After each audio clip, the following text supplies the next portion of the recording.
হরে কৃষ্ণ, জয় রাধে গোবিন্দ। শুভ সকাল বন্ধুরা। চলো ঠাকুরের জন্য কি করি। কড়াই বসিয়ে দিয়েছি। কড়াইতে আমি সর্ষের তেল দিয়ে দিলাম। এখানে জিরে আর তেজপাতা আর একটা ছোটো এলাচ দিয়ে দিলাম। একটু কাঁচা লঙ্কা দিয়ে দিলাম। ফুলকপি দিয়ে দিলাম। ঝিঙে আর বিন দিয়ে দিলাম। ঝিঙে, বিন, ফুলকপি, নুন, হলুদ আন্দাজ মতো, ধনের গুঁড়ো, জিরে গুঁড়ো, চিনি, ধনের গুঁড়ো, জিরে গুঁড়ো, চিনি। এবার টমেটো, কড়াইশুঁটি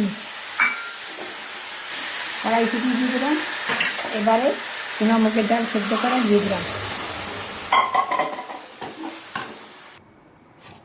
ভাজা মশলা, গরম মশলা, ধনে পাতা বাটা আর একটু ঘি দিলাম।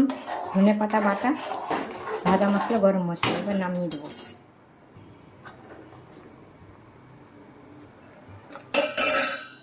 হয়ে গেছে আমার সোনা মুগের ডাল। এর মধ্যে ফুলকপি, বিন আর ঝিঙে দিয়ে একটা সুন্দর মুগের ডাল। সোনা মুগের ডালটা খেতে খুবই সুন্দর হয়, দারুণ হয়। আমি খুব সাধারণভাবেই করলাম। এবার নারকেল কুচি দিলে আরও ভালো টেস্টি।